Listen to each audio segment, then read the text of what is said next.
que todo el mundo se sume a este movimiento con este coro gigante que dice así: 1, 2, 3.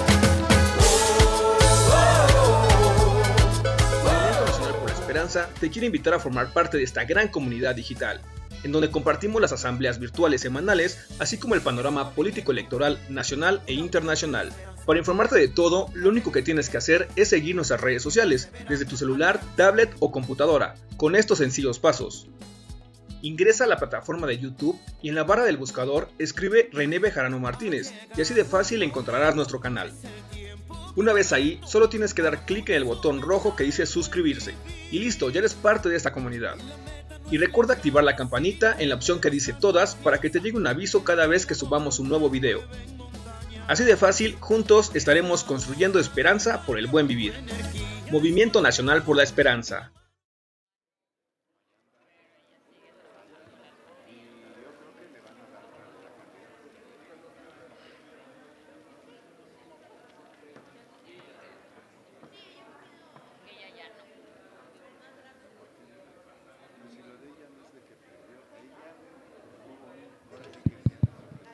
Buenas noches, compañeros y compañeras. Si gustan tomar asiento, vamos a dar inicio a nuestra asamblea semanal del Movimiento Nacional por la Esperanza. Se encuentran aquí en el presidium nuestro compañero licenciado Francisco Gerardo del proyecto Cannabidol. Un aplauso, por favor. Nos acompañan desde el municipio de Culiacán, Sinaloa, nuestra compañera Celia Lugo Izunza. Nos acompaña el secretario general de la Confederación Internacional de Trabajadores en Sinaloa, el compañero Florencio Rivera Barraza.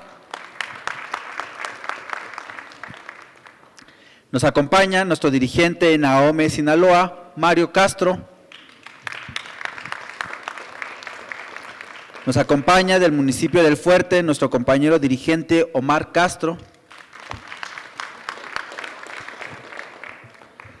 Le damos la bienvenida al compañero Ramón Gallegos, que es el subsecretario de Agricultura y Pesca del Gobierno del Estado de Sinaloa.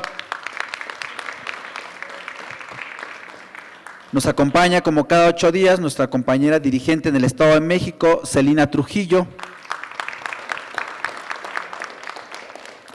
También está nuestra compañera de Asuntos Internacionales, nuestra compañera Itzel Ortega. Del municipio de Tijuana, Baja California, nos acompaña el compañero Arturo Corona Aguilar. Y de aquí de la alcaldía de Milpa Alta nos acompaña Rolando Miranda Vigueras. Y como cada 8 días, nuestro dirigente nacional, el profesor René Bejarano Martínez.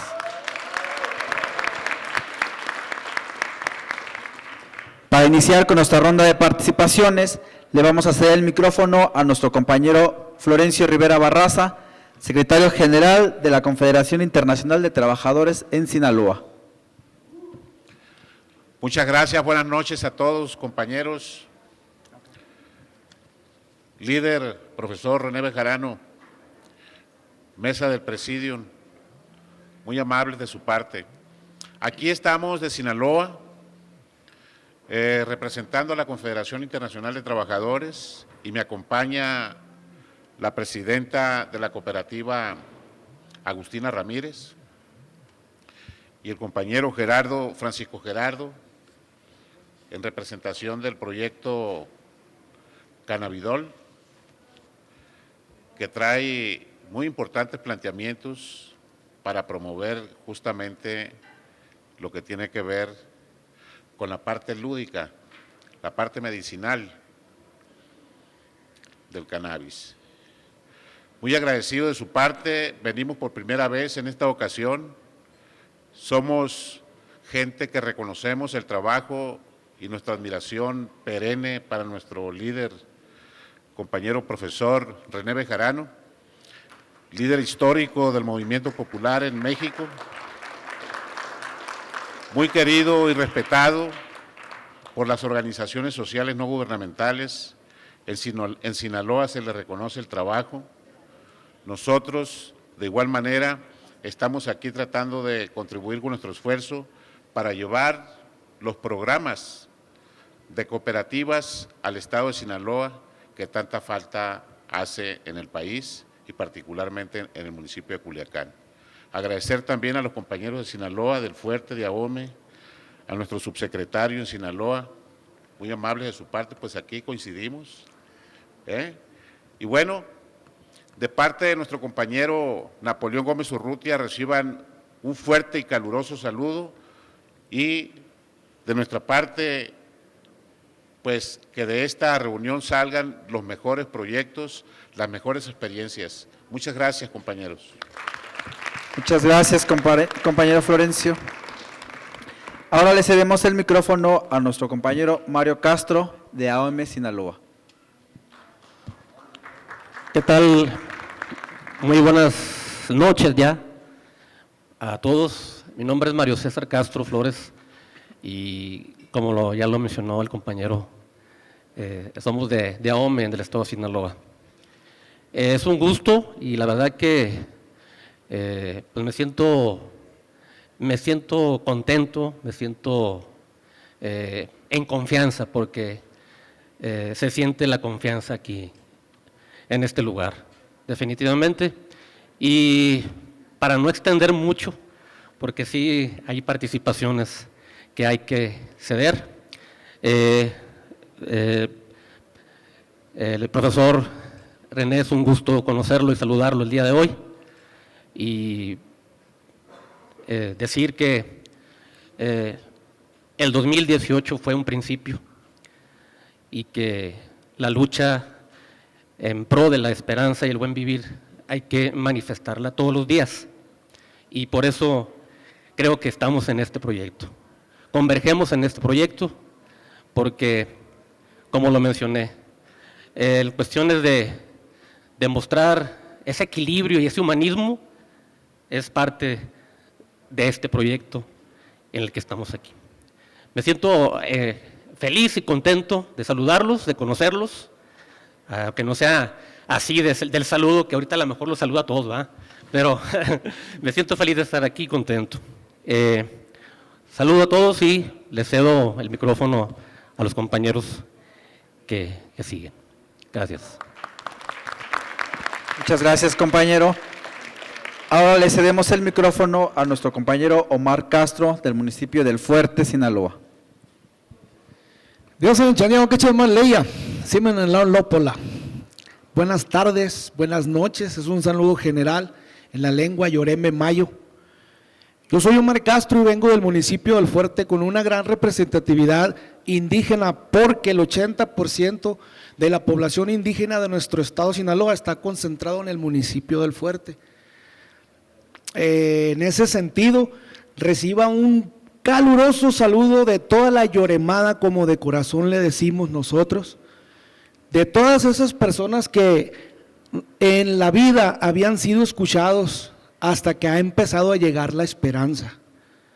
Yo traigo una representatividad de los pueblos originarios de mi municipio a reforzar y hacerle saber, maestro, que estamos con usted y estamos con el proyecto y que a través de mí, no solamente un saludo ni un abrazo, sino toda la energía de nuestra comunidad indígena en el municipio del Fuerte está con usted.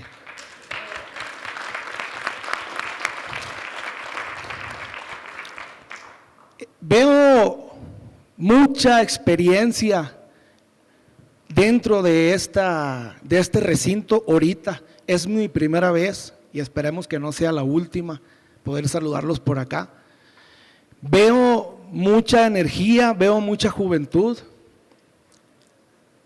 y sería muy, pero muy importante llevarme lo mejor, convivir, conocerlos, saludarlos, escucharlo, porque todos estamos esperando el momento de escuchar su mensaje, que aunque lo hemos visto en las redes sociales, no es igual que verlo y escucharlo en persona. Y que el proyecto que se aproxima, estamos seguros que nuevamente saldrá triunfador. Y desde nuestra trinchera, en lo que podemos ayudarle, cuente con nosotros. A nombre del municipio del Fuerte, a nombre de su humilde servidor, estamos para servirle, maestro. Saludos a todos. Muchas gracias por este mensaje, compañero Omar. Ahora toca el turno al compañero Ramón Gallegos, subsecretario de Agricultura y Pesca del Gobierno del Estado de Sinaloa. Muy buenas noches, compañeras y compañeros. Para mí es un honor estar aquí presente con ustedes, saludarlos en persona, agradecer la invitación que nos hizo el licenciado Osvaldo Miranda y el licenciado Huáscar Torres. Es un placer estar aquí con usted, profesor. La verdad, mis respetos, mi reconocimiento para todo este proyecto transformador. Decirles que de políticos no tenemos nada, somos simples productores agrícolas en un estado como es Sinaloa, que contribuye enormemente con la alimentación, y estamos tratando de llegar a la autosuficiencia alimentaria que el país requiere y apoyar al presidente Andrés Manuel López Obrador. Decirles que sinceramente yo pensé que me iba a morir y que no iba a haber un funcionario que sea un simple y sencillo productor como su servidor y estar transformando las políticas públicas en favor de las causas más necesitadas del Estado en este caso, pero también del país. Estamos contribuyendo muy de cerca para que se lleve a cabo la autosuficiencia alimentaria, como lo vuelvo a decir, pero más que nada también para la justicia social que tanto merecen todos aquellos que producen la tierra y que llevan los alimentos a la mesa de quienes no producen. Entonces, estamos a la orden aquí, me da un gusto enorme estar con ustedes, presentes, mi reconocimiento y mi respeto para usted, profesor, y para todo este gran equipo que hoy están aquí acompañándonos. Estamos a la orden en la Subsecretaría de Agricultura del Gobierno del Estado de Sinaloa, con un gobernador humilde, sencillo, honesto, que obviamente ha contribuido de manera muy grande en la transformación de México y en apoyo a nuestro presidente de la República, licenciado Andrés Manuel López Obrador. Muchísimas gracias y estamos a sus órdenes. Muchas gracias por este mensaje, compañero Ramón. Ahora nos vamos hasta Tijuana con el compañero Arturo Corona Aguilar. Gracias. Buenas tardes, noches. Agradezco a este equipo de vecinos de Sinaloa, productores, a la familia del mundo cooperativo que por ahí se identifican. Y profesor, te tenemos que decir así brevemente que después de algunos años que nos separó la pandemia, hoy estamos aquí. En ese tiempo no nos habíamos visto, pero hemos de comentar el mensaje. Efectivamente, en Tijuana, población de más de 3 millones de habitantes, una ciudad verticalizada, con mucha anarquía urbana, con una segregación de población que de los 20 o más estados que tenemos del país se nos concentran allá. Entre ellos, estamos refiriéndonos a los 2 últimos nuevos municipios que han salido, que esperemos, profesor, pronto nos visites por allá, en San Quintín, Baja California, y San Felipe, en donde hemos, exactamente en este momento, con este grupo de pueblos originarios, mixtecos, zapotecas y triquis, son 50,000 familias que estamos atendiendo por la línea del cooperativismo. Son las primeras 8 cooperativas indígenas que le estamos dando vida. Ojalá podamos compartir con los compañeros de Sinaloa y que el Movimiento Nacional por Esperanza, ahí, en todos los momentos. Hace un par de meses colocamos la primera bandera del MNE que teníamos guardada antes de la pandemia. Guardamos ese formato y agradezco, profesor, que nos hayamos saludado, y para ustedes un abrazo de nuestros paisanos. Gracias. Muchas gracias, compañero Arturo, por este mensaje. Ahora le cedemos el micrófono a nuestro compañero Rolando Miranda Vigueras, de Milpa Alta. Bien, buenas tardes a todos. Profesor, muchas gracias. Desde el sur de la Ciudad de México, haciendo presencia aquí, en donde uno de los intereses de la población es seguir creciendo, seguir desarrollando. Aquellos que conocen el sur, el verdadero sur de la Ciudad de México, hablando de la alcaldía Milpa Alta, estamos hablando de una alcaldía con muchas necesidades, pero sí con mucha gente trabajadora. gente que se suma a este proyecto, gente que concuerda con el punto de vista de muchos de ustedes, porque el que estemos reunidos el día de hoy en este lugar es porque tenemos un mismo interés, una recomposición del tejido social en todos aspectos, en todos y cada uno de los aspectos que se encuentran, y qué mejor de estar acompañado y liderado de personas como el profesor. Profesor, mi admiración y mi respeto para usted, y muchas gracias por la invitación. Gracias. Muchas gracias, compañero Rolando, por este mensaje. Ahora le cedemos el micrófono a nuestra compañera Itzel Ortega, de Asuntos Internacionales. Hola, queridos compañeros y compañeras, muy buenas noches. Pues hoy quiero empezar por compartirles que el presidente de nuestro país, Andrés Manuel López Obrador, hoy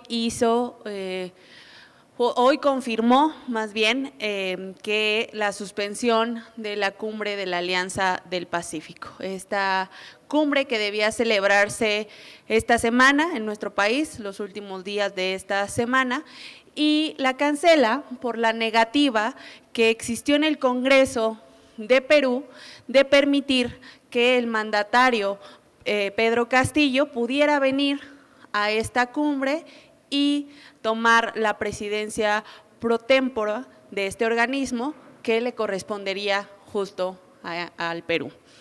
Según la legislación peruana, para que tengamos el contexto, el presidente de ese país necesita autorización del Congreso para poder realizar viajes al extranjero.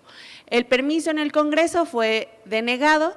Votaron 51 personas a favor de que saliera, 58 en contra y hubo 2 abstenciones. ¿Por qué me parece importante decirle las cifras? Pues para que veamos la división que existe en aquel Congreso. Y no es desafortunadamente también la primera ocasión que le es negado este tipo de permisos. En octubre, por ejemplo, él pidió permiso para ir al Vaticano y a Bélgica para ver algunos temas políticos, también le fueron negados esos permisos. En agosto intentó asistir a la investidura del presidente de Colombia, Gustavo Petro, por lo que implica la relación de Perú con Colombia y este triunfo de la izquierda en la región, y tampoco le fue autorizado este permiso. Perú, ciertamente, o esta acción es reflejo de lo que está atravesando Perú, y es que hay un sostenido enfrentamiento político entre el Poder Ejecutivo y el Congreso, que está precedido principalmente por la oposición de Pedro Castillo. Esto pues ha provocado incluso, imagínense que haya una misión de la Organización de los Estados Americanos, de la OEA, en ese país, para intentar generar un diálogo entre ambas partes. Obviamente sabemos que la OEA pues actúa conforme a intereses también, y pues ciertamente tampoco ha logrado mucho para, digamos, de alguna manera ayudar a la estabilidad tan necesaria en Perú. Pedro Castillo, recordemos, tomó el poder en 2021 para un mandato de 5 años, y cuando todavía ni siquiera había cumplido un año, empezaron las acusaciones contra su gobierno. Actualmente enfrenta 6 cargos en el Congreso que podrían llevar a que sea suspendido del cargo. La Fiscalía de ese país denunció ante el Parlamento que el presidente dirigía una supuesta red de lavado de activos y de concesiones ilegales en contratos de obras públicas. Las investigaciones que inicia la Fiscalía a través del Congreso, digamos, deben llevar todo un proceso que, digamos, ni siquiera está establecido en la Constitución peruana. Es un proceso que decidieron iniciar conforme a otras actividades que sí están establecidas por las que puede ser enjuiciado el presidente, pero no en específicas por esto. ¿Qué es lo que pasa? Bueno, el Congreso se lleva a que hay sospechas de que el presidente está incurriendo en estos actos, entonces el Congreso hace como un careo entre el presidente, la Fiscalía, que es la parte acusadora, las pruebas, los testigos, y entonces el Congreso tendría que sacar una resolución que es sometida al Pleno, el Pleno vota, y si tiene la mayoría, la mitad más 1, entonces se puede destituir a el presidente de Perú. Pues hay un riesgo, sí, por supuesto, porque como vimos en la votación está bastante dividido e inclinado el tema, pero pues digamos que además nos está llevando de la manera más transparente que podría realizarse esta investigación. Bueno, lo que les decía, que esta iniciativa va justo contra la Constitución del Perú, porque no hay un acuerdo que establezca este procedimiento. El presidente, pues Castillo, ha negado toda acusación, incluso ha dado las pruebas, y de las 6 acusaciones ninguna ha pasado el procedimiento del careo. Es decir, se queda en la parte de dar pruebas, de entregar, pero no ha avanzado, lo cual también da un indicio de que es político y que justo a lo mejor están alargando el proceso y sí le están impidiendo hacer muchas cosas que podría ejecutar en su gobierno y que entonces podrían favorecer la transformación que él está buscando impulsar en aquel país. Esta acción, como ustedes también saben, pues no solo se ha dado en Perú. Este tipo de persecuciones políticas a través del Poder Legislativo tomó mucha fuerza en nuestra región y bueno, por supuesto Castillo también ha argumentado que es una persecución política y que él no va a salir de su país hasta que acaben los procesos y que los va a enfrentar debidamente. Ahora, ¿qué pasa con la alianza? Que es a lo que ya no va a poder venir. Pues esta alianza, que fue constituida formalmente hace ya 11 años, digamos que tiene muchos objetivos, pero su objetivo principal es fortalecer la integración comercial. Ha tomado, o los países que la integran, permite que esta integración, que es entre Chile, Colombia, Perú y México, pues sea la 8ª potencia económica en la región y la 8ª potencia exportadora a nivel mundial, juntos estos países. Es así que esta alianza representa el 41% del PIB de Latinoamérica y solo esos países logran atraer el 38% de la inversión extranjera directa. He ahí la importancia, o por lo que se está buscando justo fortalecer esta alianza. Y pues además les tengo la noticia que es la primera vez desde que se creó esta alianza que todos los gobiernos que la integran son de izquierda. Entonces, he ahí también otro punto importante que está haciendo que pues no se vea con buenos ojos que esta alianza concrete sus objetivos. Además, bueno, de las actuales coincidencias ideológicas entre los gobiernos, también digamos que hay condiciones mundiales que favorecen el fortalecimiento de esta alianza. ¿A cuáles me refiero? Pues a la situación económica y estos efectos que han tenido el conflicto en Ucrania, que han debilitado a algunos países y que permitirían o que obligan a los países a diversificar, ¿no?, las fuentes de relaciones comerciales y pues por supuesto que los países de Latinoamérica y estos que forman la alianza pues están viendo entonces fortalecer su alianza comercial con China o con países asiáticos y dejar ahí un poquito a Estados Unidos. Por eso, por toda la importancia del contexto económico mundial y justo de lo que está pasando en nuestros países en coincidencia ideológica, pues AMLO propuso que mejor no se realizara este evento y propuso que se hiciera mejor en Perú. Dijo, pues si no puede salir él, pues vamos nosotros a él, ¿no? Entonces, pues la propuesta fue muy bien recibida por el presidente del Perú, por supuesto también por su canciller, quienes dijeron que ellos iban a ver para que esto se realizara en diciembre, entonces va avanzando.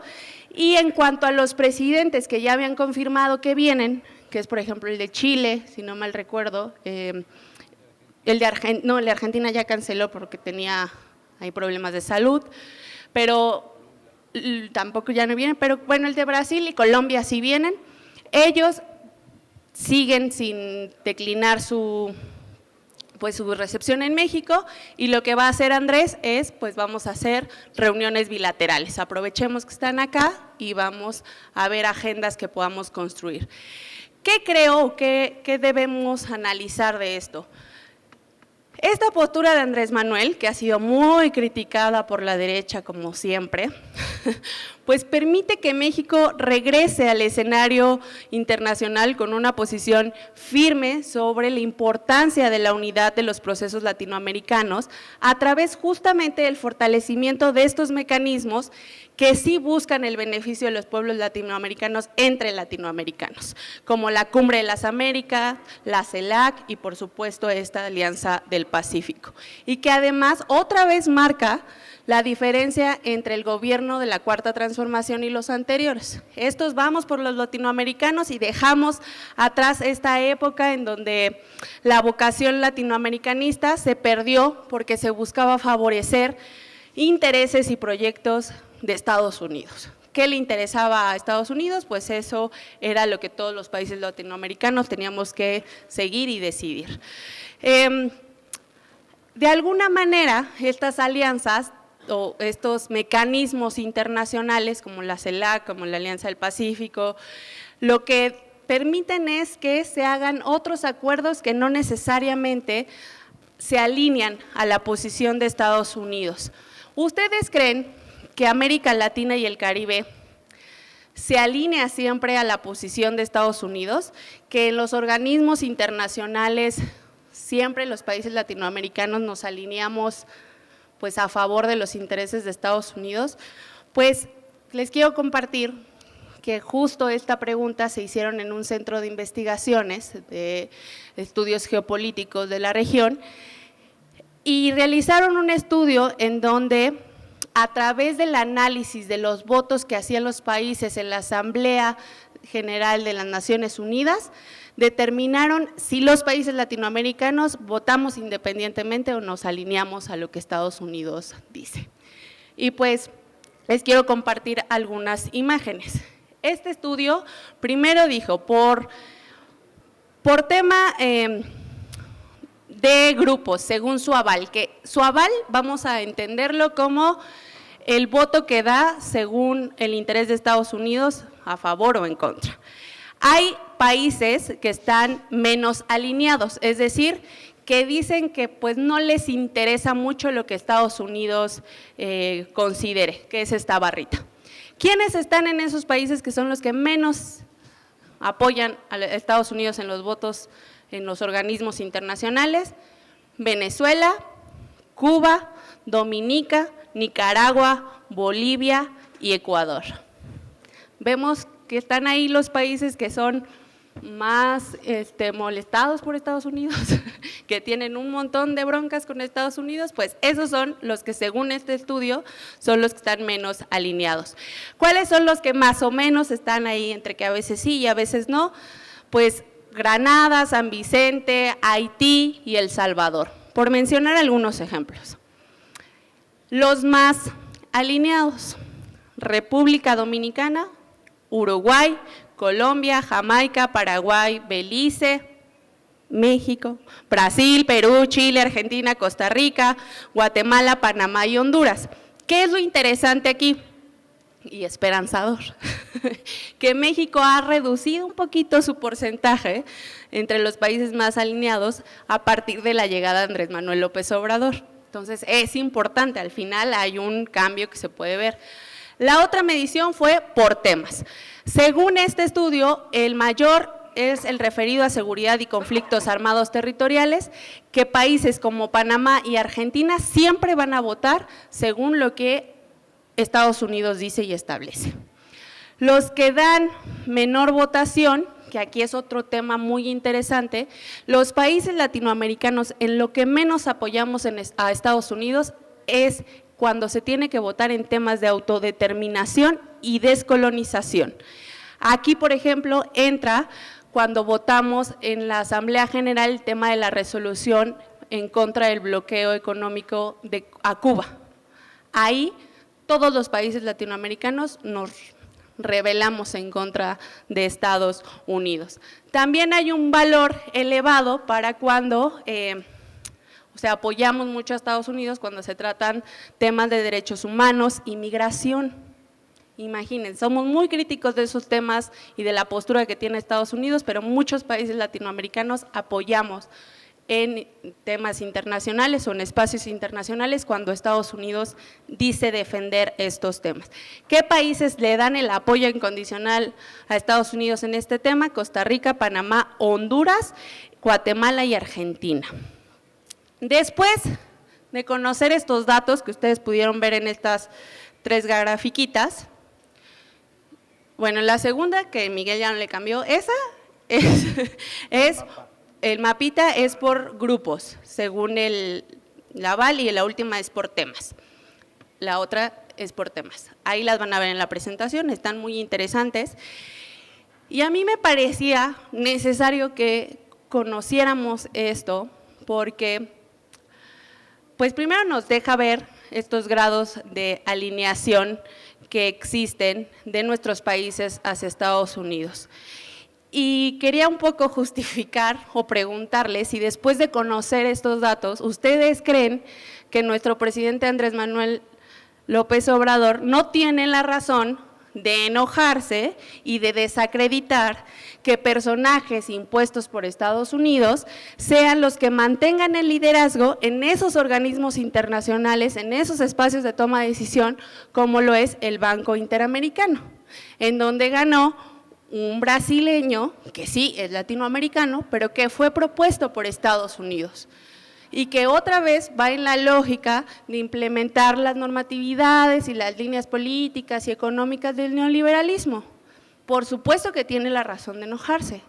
Y entonces, como sostiene él, pues sí, es inaceptable que se continúe con estas políticas de predominio sobre los intereses de Estados Unidos.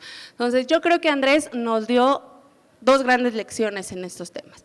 Uno es cómo mostrar la solidaridad en contra de los golpes de la derecha y diciendo, pues no lo hacemos y entonces nos vamos a Perú para de alguna manera reivindicar que sí se está apoyando a un gobierno progresista y de izquierda y que no se va a permitir que los congresos cooptados por la derecha paren estos procesos tan importantes para la región. Y otro es que sí, nos vamos a seguir quejando cada que una persona que sea impulsada por Estados Unidos y que represente esos intereses neoliberales lleguen a apoderarse de espacios que deberíamos ganar la izquierda y los gobiernos progresistas. Entonces, pues muchas gracias, queridos compañeros y compañeras, que tengan muy bonita noche. Muchas gracias, Itzel, por este panorama latinoamericanista. Ahora le cedemos el micrófono a nuestro dirigente nacional, al profesor René Bejarano Martínez. Buenas noches, compañeras, compañeros. Me da mucho gusto, como cada semana desde hace ya muchos años, estar aquí con ustedes en esta asamblea semanal del Movimiento Nacional por la Esperanza, correspondiente en esta ocasión al martes 22 de noviembre del 2022. Gracias a las compañeras y compañeros que nos visitan de otras entidades de la República, particularmente de Sinaloa, que ahora nos visitan bastantes líderes, de Baja California, de Oaxaca, de Tlaxcala, de Puebla, de Veracruz, del Estado de México, desde luego de la Ciudad de México y de otras entidades. Muchas gracias también a todas y a todos los compañeros que se conectan, ya sea en vivo o bien a lo largo de la semana a través de las redes sociales para escuchar los mensajes que a través de la aplicación Zoom les mandamos y que sirven para nutrir de información y de orientación a los líderes en toda la República.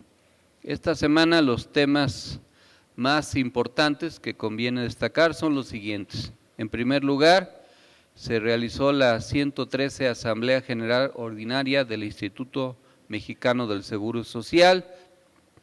En la misma, en Palacio Nacional, el presidente de México, Andrés Manuel López Obrador, afirmó que pronto será una realidad la atención en salud en todos los rincones del país. Durante esta actividad se detallaron logros y avances en la institución que brinda atención médica a más de 73 millones de derechohabientes en la República Mexicana. Asimismo, abordaron el tema de la integración de 15 entidades federativas al programa IMSS Bienestar, modelo mediante el cual se adquirirá equipo fundamental, además de fortalecer el crecimiento de la nómina del personal y mejorar la infraestructura en primer y segundo nivel. También se mantendrá el abasto de medicamentos óptimos para la población que no cuenta con seguridad social y que accederá a los servicios de forma gratuita. Esta semana, pues, es muy importante la convocatoria a la denominada Marcha del Pueblo. El presidente Andrés Manuel López Obrador nos ha convocado a marchar para festejar el avance de la transformación durante estos 4 años de gobierno. Estamos recordando que se va a realizar esta gran marcha el próximo domingo 27 de noviembre y que va a concluir en el Zócalo capitalino.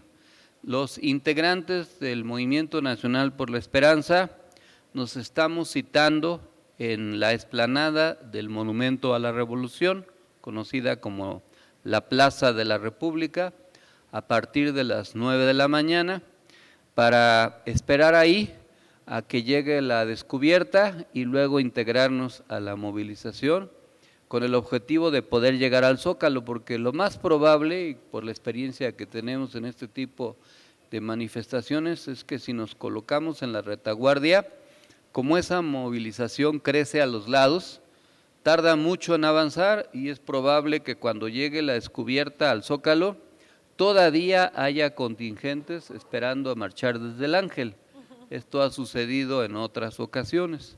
Para no quedarnos fuera del Zócalo, pues en cuanto pase la descubierta vamos a intentar irnos colocando e integrando en esa movilización. Por eso les pedimos a todos los contingentes del movimiento que traten de trasladarse a la explanada y que además busquen los que lleven vehículos, estacionarse alrededor, porque alrededor del Zócalo, como va a ser lógico, va a haber una saturación de vehículos que provengan de muchos lugares del país. Lo mejor es llegar temprano, estar ahí desde a las 9 y marchar junto con nuestro presidente de la República. Tenemos que demostrar una gran fuerza a través de todos los contingentes y también pedirle a los compañeros de toda la República que también mostremos la participación del Movimiento Nacional por la Esperanza. Les pedimos a los equipos de la Ciudad de México, aquí veo compañeros de la Benito Juárez, de la Gustavo Amadero, de Xochimilco, de Milpalta, etcétera. También muchos líderes aquí presentes del Estado de México, de Morelos, que junto con los demás compañeros de otras entidades podemos formar un muy buen contingente que nos represente adecuadamente.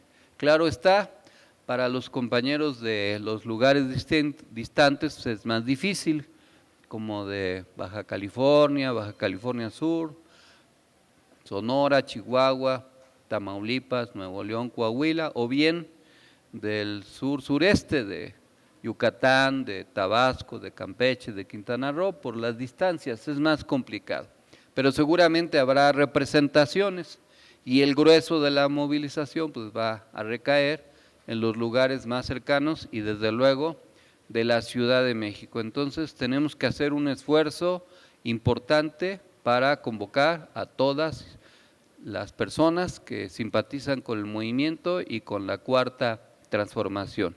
Que se vea la capacidad de movilización y de organización de este movimiento y que eso contribuya a fortalecer el cambio democrático en el país. Les recordamos entonces, nos vemos el próximo domingo a las 9 de la mañana en la Plaza de la República, mejor conocida como Explanada del Monumento a la Revolución. Ahí nos veremos. En otros temas, se anunció el aumento en la pensión universal, el próximo año aumentará en 25% el monto que reciben los adultos mayores en la pensión universal que otorga el Gobierno de México. Además, se iniciará un proceso para bancarizar la entrega de estos apoyos, el cual se iniciará en el Estado de México, donde los próximos 4 meses se tiene programado entregar 700,000 tarjetas del Banco del Bienestar para que ahí se les deposite bimestralmente la pensión. Esto es un gran esfuerzo que hay que celebrar. En lo que se refiere a la reforma electoral, se anunció un posible plan B en caso de que el PRIAN-RD y el MC se opongan a la votación correspondiente, lo cual implicaría que no se logre la mayoría calificada en la Cámara de Diputados y en el Senado. Por eso el plan B, ante el eventual rechazo en el Congreso de la Unión a la reforma electoral, el presidente Andrés Manuel López Obrador informó que enviará un proyecto de reforma a las leyes electorales que explore la posibilidad de que los consejeros y magistrados puedan ser elegidos por voto directo y haya una reducción legal de legisladores. Ya se está trabajando una reforma a las leyes secundarias que no implican la necesaria mayoría calificada en ambas cámaras y que también no sean impugnables en la Corte por tener vicios de constitucionalidad. Hay muchas cosas que se pueden cambiar en las leyes secundarias y hay muchas decisiones políticas que se tienen que tomar. Por ejemplo, una de ellas podría ser que el Consejo de la Judicatura, que actualmente le está haciendo falta una persona que lo integre, sea quien tome el control de la administración de los recursos del INE y que revise esa aplicación de esos recursos para evitar que esa burocracia dorada que lleva mucho tiempo ahí y que se ha enriquecido y ha usufructuado ese poder, pues se siga reproduciendo. En fin, ya veremos. El presidente dijo, ya no le alcanza al agrupamiento progresista que apoya la transformación, según lo que se ha dicho de las fracciones parlamentarias. Entonces lo que quieren los opositores es que ya se vote, porque saben que posiblemente no se llegue a los 333 votos en la Cámara de Diputados. En la Cámara de Senadores es lo mismo. No es mayoría simple, también son 2/3 partes. Es posible que sin violar la Constitución se puedan proponer en una ley o en algunas leyes la posible reforma electoral. Ya estaremos revisando, en caso de que se presente, el contenido de la misma y que eventualmente se pudiera aprobar. En otro tema, el presupuesto de las instituciones electorales para el ejercicio fiscal 2022, pues los presentamos para que ustedes evalúen las cantidades que se destinan para las entidades electorales en México para el ejercicio fiscal del 2022. No les voy a leer todas las cifras, pero con este cuadro que les estamos mandando, tendrán ustedes una idea de la gran cantidad de recursos que consumen los órganos electorales, tanto a nivel federal como por entidad federativa, así como las prerrogativas que usufructúan los diversos partidos políticos. En México existe una partidocracia que a su vez se reproduce regularmente y que una buena parte de la misma tiene que ver con la gran cantidad de recursos que reciben tanto a través del INE como en los congresos locales. Ustedes pues vean la proporción de recursos y por eso la mayor parte de los partidos pues están negándose a que se reduzcan esos recursos que alimentan a una estructura política, mucha de ella altamente ociosa. En lo que se refiere a los presupuestos locales, los organismos públicos locales y partidos políticos por estado, el INE señala cuál es la situación presupuestal de los mismos. En esta siguiente tabla se ven los montos respecto de los gastos operativos, presupuesto base para proyectos y para procesos electorales y los correspondientes al financiamiento público, el financiamiento que corresponde a los diversos partidos políticos. Y viene por entidad federativa, y ustedes ahí podrán comparar lo que se destina a estos organismos y lo que se destina a cualquier otra actividad de sus respectivas entidades federativas. Conociendo las carencias de los estados, si se reducen estas cantidades, muchos de esos recursos se pueden utilizar o canalizar en obras públicas, en proyectos educativos, culturales, beneficios sociales, inversiones de diverso tipo, y desde luego el beneficio sería mucho mayor para la gente. Lo mismo se puede decir desde los tribunales electorales locales. La siguiente tabla señala los presupuestos asignados a los tribunales electorales locales de conformidad con los presupuestos de egresos de cada entidad federativa. Las notas de la tabla están al final del documento con el propósito de facilitar la lectura. El total de dinero asignado en 2022 a entidades electorales a través de los institutos electorales, presupuestos de financiamiento público y tribunales electorales y de las 32 entidades federativas es 41,323,053,105 pesos y 46 centavos. Esa cantidad, dicha así, pues es algo que se pierde la dimensión, pero si lo analizan por otros rubros en los que se pudiera gastar un porcentaje de ese dinero, pues ya se podrá analizar en qué mucho más se pudieran utilizar esos recursos. Y la resistencia del aparato burocrático a que sea reformado, pues tiene que ver con los intereses que representa. Recuerden que esta legislación actualmente vigente fue producto del Pacto por México. En el acuerdo número 90 se establecieron los criterios que ahora están vigentes entre el PRI, el PAN, el PRD y otros partidos. Y recuerden que Lorenzo Córdoba y Ciro Murayama, entre otros, formaron parte de los acuerdos políticos y que además pues llevan muchos años en ese cargo y que lo que quieren es seguirse reproduciendo.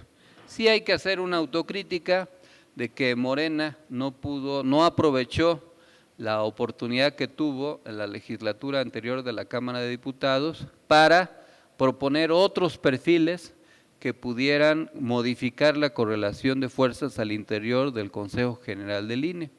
Se apostó a una negociación que al final fue un fracaso porque las personas que fueron aprobadas o convalidadas por las diversas fracciones parlamentarias, incluidas la de Morena, pues al final terminaron siendo cooptadas por los intereses económicos y las mafias que al interior del órgano electoral existen. Eso es lamentable, pero es la verdad de cómo estas personas que fueron nombradas y avaladas por Morena y que desafortunadamente la anterior fracción parlamentaria de Morena en la Cámara de Diputados impulsó, pues no resultaron a la altura de lo que se requería. Por ejemplo, si fueran congruentes con el mandato que recibieron, el monto de los recursos que reciben no es obligatorio, podrían reembolsar, si ellos fueran congruentes, una parte de los recursos que les pagan mensualmente, los más de 250,000 pesos cada mes, pero no solo no los reembolsan, sino se los embolsan y no demuestran con ello un nivel de congruencia con la política de austeridad de la Cuarta Transformación.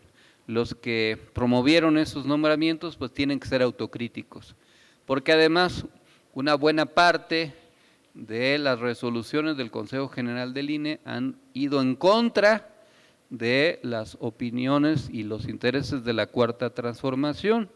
Desafortunadamente, algunos de estos consejeros han convalidado esas determinaciones, como fue el caso de el despojo de las candidaturas por parte del Consejo General del INE y ratificados por el tribunal en Guerrero y Michoacán. Y la incongruencia para ese tipo de determinaciones se vio meses después, cuando en San Luis Potosí, como la candidata de Morena no iba a ganar, pues aunque ella tampoco presentó su informe de gastos de pre-campaña, a ella no la quitaron, porque ella pues no iba a ganar, entonces no era necesario quitarla. Ese es el tipo de órgano electoral que se tiene y es lo que hay que ir explicándole a la gente. Y toda esta movilización pues también tiene esos objetivos. La derecha ha impulsado una serie de consignas que no quieren explicar, pero cuando se entra a desgranar el contenido de la reforma y se dice pues que no se quieren tantos diputados, que no se quieren tantos senadores, que se quiere ahorrar las prerrogativas a los partidos, que se quiere ahorrar el presupuesto en la Cámara, etcétera. La gente opina, incluso la base social de la derecha opina que está de acuerdo, pero se mantiene una actitud obcecada basada en consignas, como es el caso de el INE no se toca, cuando, como dijo el presidente, nunca dijeron eso, cuando tocaron la educación pública, cuando tocaron el sistema de ferrocarriles, cuando tocaron la Comisión Federal de Electricidad, cuando tocaron Pemex, etcétera. Ahí sí se podía tocar o trastocar la dinámica del funcionamiento de las instituciones. Pero todo esto forma parte de un debate ideológico que tenemos que ganar y un debate político que incluye la movilización. Se ha querido caricaturizar la propuesta de movilización, pero no le podemos dejar la calle, ni la iniciativa, ni la capacidad de movilización a las fuerzas conservadoras. Y desde luego que si hay compañeros que vienen de Jiquipilco, del Estado de México, de algún lugar distante, pues ni modo que se vengan caminando. Obviamente requieren transporte y se quiere señalar que todo eso es corporativismo. La derecha no es corporativa, aunque también utilice transporte. Ella es legítimamente ciudadana, pero cuando la izquierda se moviliza, entonces es corporativa y clientelar. Son las caricaturas del debate ideológico, pero hay que irlas desmontando paulatinamente. Y por eso es tan importante continuar con ese debate y seguir avanzando en el proyecto de la Cuarta Transformación y explicar todo este bagaje de datos para que ustedes puedan explicarle a la gente y eso nos permita ganar el debate ante la opinión pública. En otro tema, el ministro Arturo Saldívar está por concluir su periodo en la presidencia de la Suprema Corte de Justicia de la Nación, que tomó desde enero del año 2019, cuando fue electo. Cuando el ministro Saldívar deje el cargo como presidente el 30 de diciembre de este año, la elección del próximo será decisión de los integrantes de la misma Suprema Corte de Justicia de la Nación a través de una votación, y el presidente Andrés Manuel López Obrador ya tiene en mente cuál debe ser el perfil del próximo presidente de la Corte. Tengo un perfil imaginario para el nuevo titular, que sea una persona honesta, que aplique el Estado de Derecho con dimensión social y que tome siempre en consideración, más que lo particular, el interés de los mexicanos, que no haya violación a los derechos humanos, corrupción, que no haya amiguismo, que no deje en libertad a quienes tienen mucho poder porque pertenecen a la delincuencia organizada o de cuello blanco. No le puso nombre, pero pues ya se tendrá que ver quién cumple con esos requisitos. Por otra parte, con respecto al Tren Maya, el presidente López Obrador sostuvo que en la construcción de uno de los tramos del tren hubo diferencias por incumplimiento del contrato con el Grupo México por los plazos de construcción de 60 kilómetros entre Playa del Carmen y Tulum. Sin embargo, expresó su sorpresa e inconformidad con el litigio que ha emprendido este consorcio, porque a través de la Secretaría de Gobernación se había acordado una salida acordada al diferendo. Refirió que probablemente este cambio de postura del consorcio obedeció a la reciente crítica que hizo contra la concesión de agua a la minera Cananea por un funcionario de la Comisión Nacional de Agua que posteriormente se fue a trabajar a esa empresa. Ya veremos cómo evoluciona ese tema, aunque también debemos recordar que este tipo de asuntos es un modus operandi de algunas empresas. Y el ejemplo más evidente actual es el tren que se inició en el sexenio de Peña Nieto, de Toluca a la estación Observatorio de la Ciudad de México, y que lleva todo el sexenio de Peña Nieto y lo que va de este, y que apenas se ve que pueda terminarse en el 2024. Es decir, más de 10 años de construcción, obviamente con una elevación más del doble y hasta el triple de los presupuestos originarios. Las empresas constructoras tienen un plan amañado siempre, en donde van elevando los costos, van alargando los plazos de la construcción, al final de cuentas ellos no pierden, al contrario ganan más, aunque no entreguen la obra en tiempo y forma, o bien la dejan y reciben una indemnización, como es el caso de la empresa que estaba construyendo el tren Toluca Ciudad de México, que al final la dejó porque estaba siendo muy lenta la construcción del mismo y desde luego significando muchos más costos de lo esperado. Lo que el gobierno de la Cuarta Transformación ha hecho con las obras principales es que se cumplan los plazos y que se entreguen en tiempo y forma, y claro que algunas de las empresas pues no siempre comparten esos criterios. Ya se verá cómo avanza y que estas obras sí se terminen a tiempo. En otro tema, en el marco de la Conferencia de Naciones Unidas sobre Cambio Climático que se celebró en Egipto, el Gobierno de México anunció un aumento en las metas de reducción de emisiones para el año 2030, al pasar del 22% al 35%. Entre las medidas consideradas para alcanzar esta meta, se contempla duplicar la capacidad instalada de energías renovables. También se menciona lo que ya mencionó la compañera Itzel, la cancelación de la Cumbre del Pacífico y el escenario alterno que puede darse, así como el nombramiento del titular del Banco Interamericano de Desarrollo, que ya también se ha comentado, y lo que respectivamente explicó Itzel. Les mandamos aquí el cuadro comparativo de los hechos y personajes que significan abonos tácticos, equilibrios, contrapesos y mermas coyunturales que se presentan a lo largo de la semana.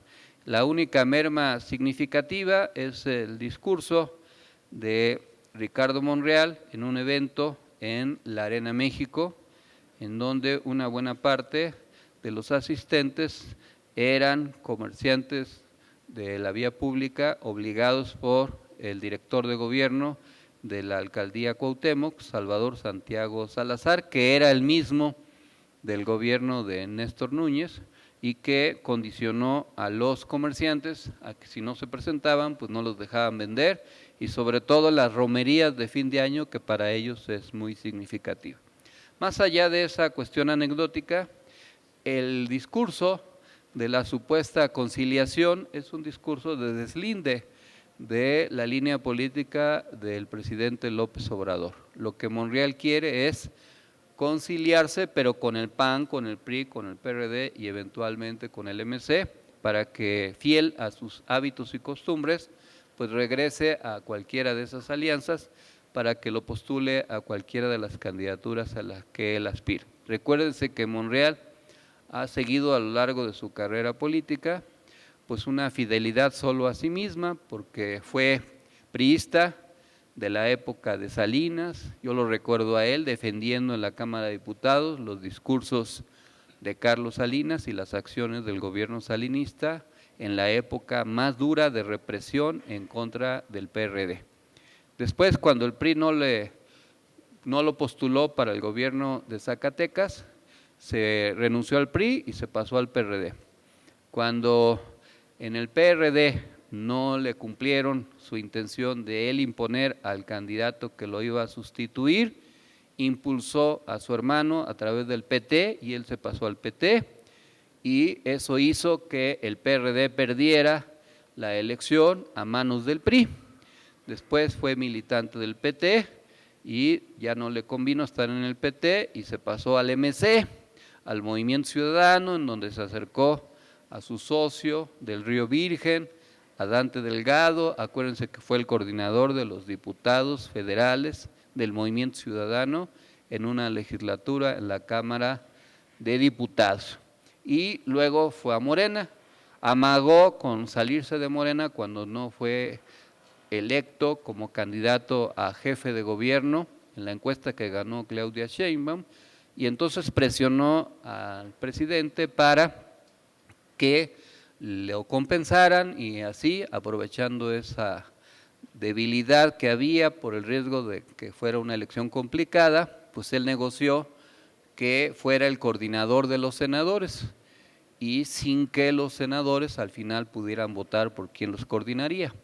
El Senado es una instancia en donde todavía no ha llegado la austeridad, sigue habiendo una gran cantidad de recursos mediante la cual pues se reproducen las prácticas, usos y abusos y malas costumbres del régimen anterior, y eso hace que haya mecanismos informales de control de los senadores que tienen que ver con los montos de los recursos económicos que reciben para diversos conceptos, además de su dieta, sus salarios, prestaciones, colaboradores y otros muchos apoyos que hacen que pues tengan cantidades muy superiores a las que tienen los diputados, por ejemplo.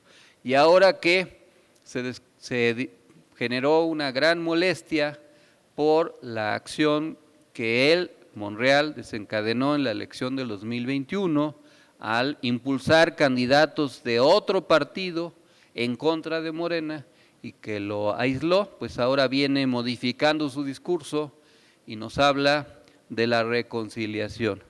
Debiera reconciliarse con sus ideas democráticas y no andar buscando acomodo con los adversarios de la Cuarta Transformación. Pero bueno, ya veremos qué tanto evoluciona eso y hasta dónde es posible que avance. Lo cierto es que en el evento de la Arena México, pues hubo poco acompañamiento de los líderes que sienten que Monreal ya no los representa. No hubo muchos presidentes municipales, no hubo legisladores federales, no hubo un senador, nada más. Muchos de los que antes se coordinaban con él, pues ya han venido tomando distancia porque no están dispuestos a correr una aventura en contra de la Cuarta Transformación. Y nosotros pues tenemos que seguir clarificando lo que realmente significa esta actitud política para que no nos haga daño o que haga el menor daño posible. La evaluación de nuestro presidente se conserva estable, hay ligeros vaivenes, pero todo alrededor del 60% de aceptación, según esta casa encuestadora. Otras casas lo colocan por encima de ese porcentaje. También hay una recuperación en la Ciudad de México del nivel de aprobación del presidente y de la jefa de gobierno. Esto pues es importante porque se ha dicho que la Ciudad de México ha perdido su vocación progresista, lo cual no es cierto y se refleja en este nivel de aprobación tanto de la jefa de gobierno como de Claudia Sheinbaum. Les recordamos algunas de las actividades que tenemos pendientes de realizar todavía en lo que resta del año. En primer lugar, vamos a presentar el próximo jueves un libro de una revista que se llamó Insurgencia Popular y que ese libro se llama Insurgencia Popular, forma es fondo. Les voy a poner aquí la convocatoria. Esta presentación es el día 24 de noviembre, o sea, el próximo jueves, a las 5 de la tarde, horario de la Ciudad de México.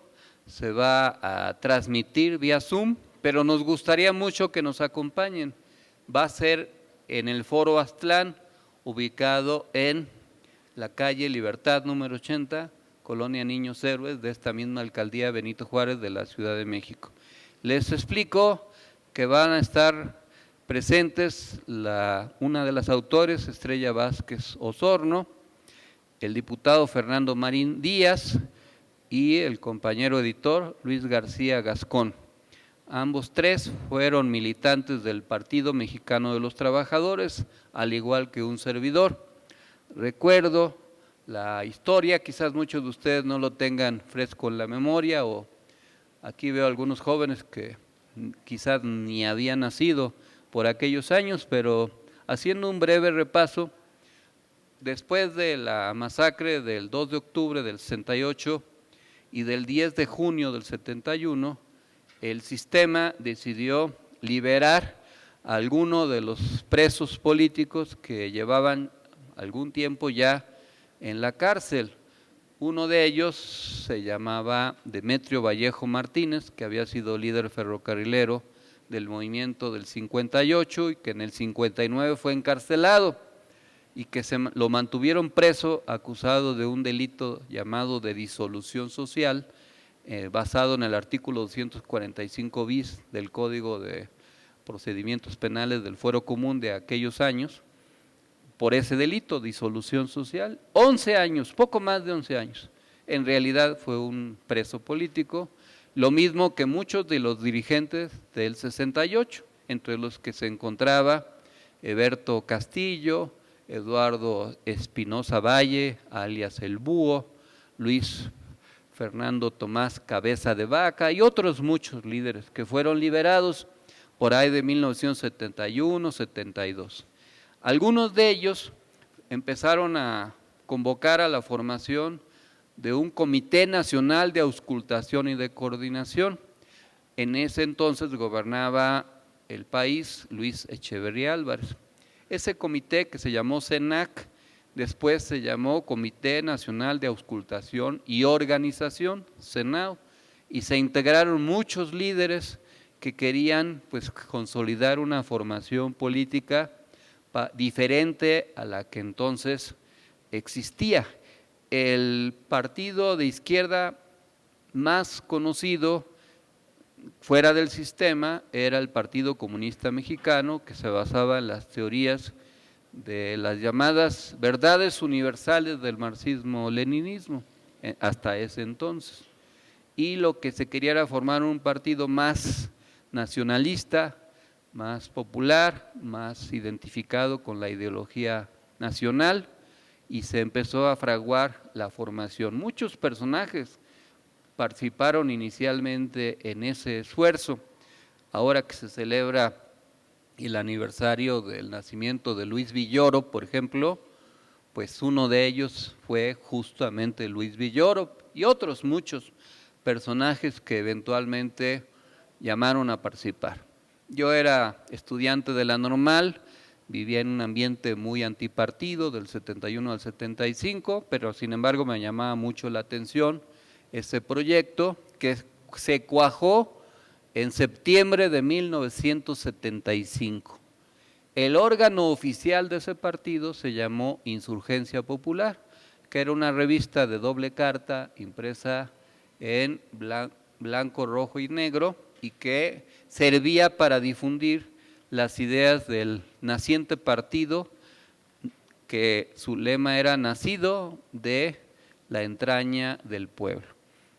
El logotipo que ustedes ven ahí en esa presentación es un símbolo azteca que significa unidad y movimiento.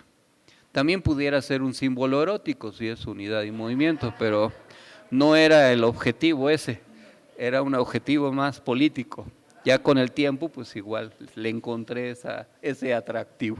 Pero ese proyecto a mí me atrajo ya cuando terminé de estudiar en la normal, era maestro de primaria y entré a estudiar en la Universidad Metropolitana y me fui a vivir a la colonia Sifón en Iztapalapa.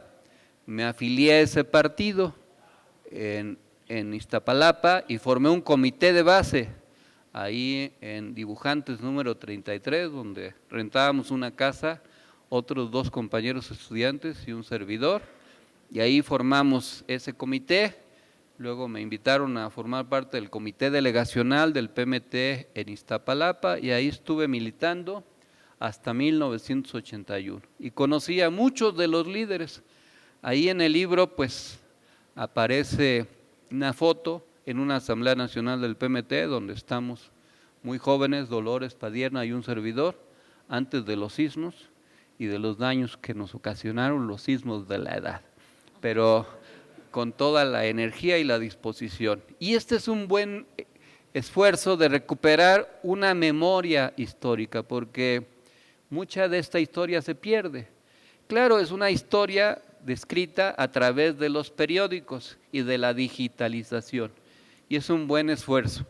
Y recuperar esa historia es positiva para que sepamos de dónde venimos, los esfuerzos que hemos hecho.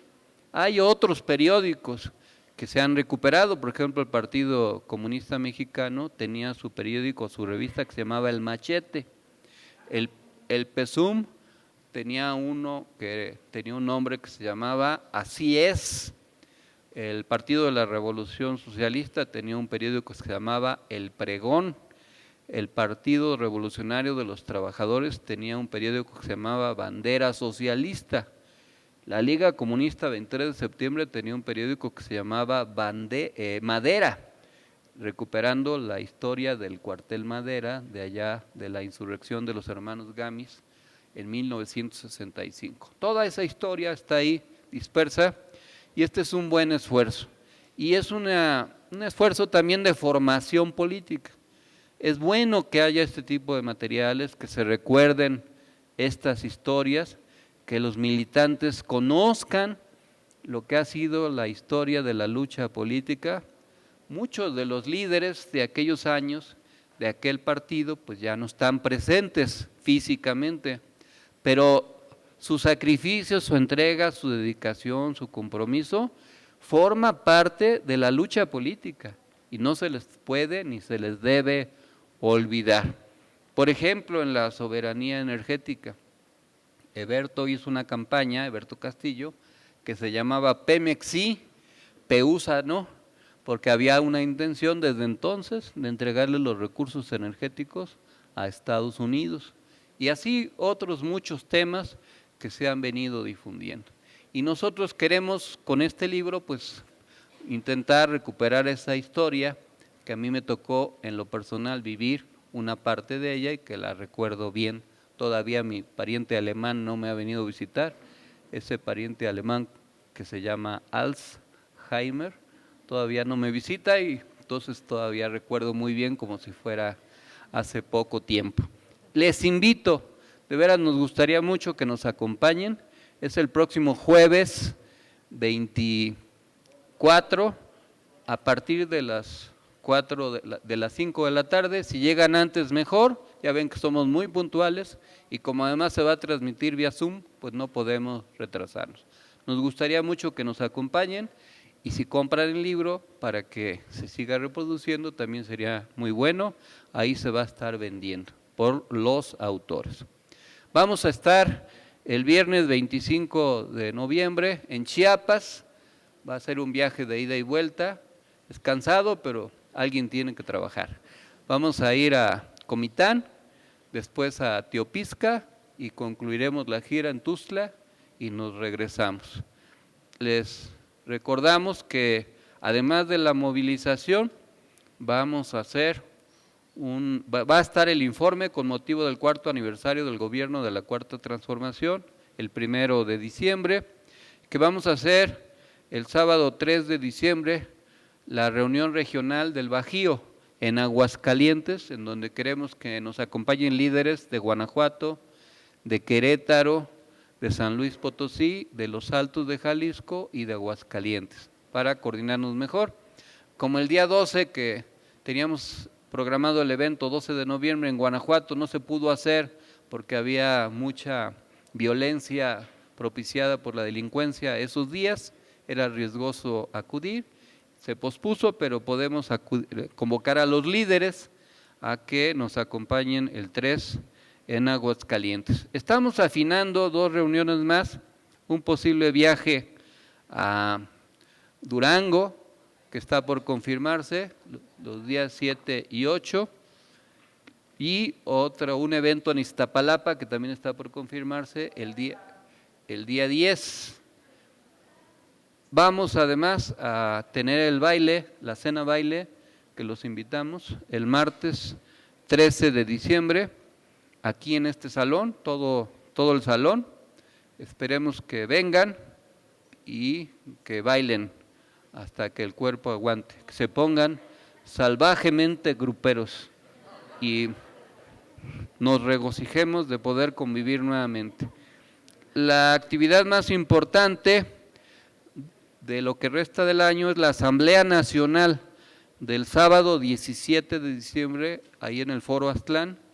Vamos a hacer un balance de lo que hicimos en el año, vamos a proyectar nuestro trabajo para los próximos 2 años en términos generales, particularmente las elecciones del Estado de México, de Coahuila, y si se hace la elección de senador en Tamaulipas también. Mañana pues justo es uno de los temas que vamos a acordar. Y claro, ir posicionándonos rumbo a la sucesión presidencial del 2024. Tenemos que ganar otra vez la presidencia de la República, ganar la mayoría calificada de ambas cámaras. Eso es muy importante, ya se ha demostrado, porque si logramos ganar la mayoría calificada, vamos a poder reformar sin mayores dificultades la Constitución. También tenemos que ganar las gubernaturas que estarán en juego, algunas de las cuales ya las ganó Morena hace 4 años, como son la de Chiapas, la de la Ciudad de México, la de Morelos, etcétera. Son 9 gobernaturas y casi 2,000 presidencias municipales, incluidas además los congresos locales. Es una elección muy grande, entonces nos tenemos que preparar para ganar esa elección y ratificar el triunfo para derrotar nuevamente a las fuerzas conservadoras y darle continuidad.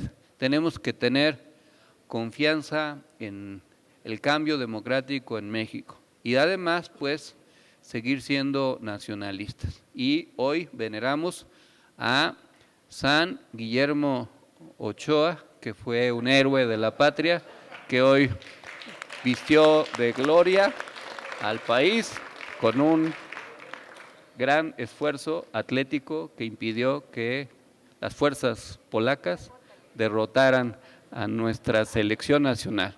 ¡Viva México! Muchas gracias. ¡Viva la nueva esperanza por el buen vivir! ¡Viva! Muchas gracias. Y ahora, para concluir nuestra asamblea semanal, nos ponemos de pie para entonar nuestro himno nacional mexicano.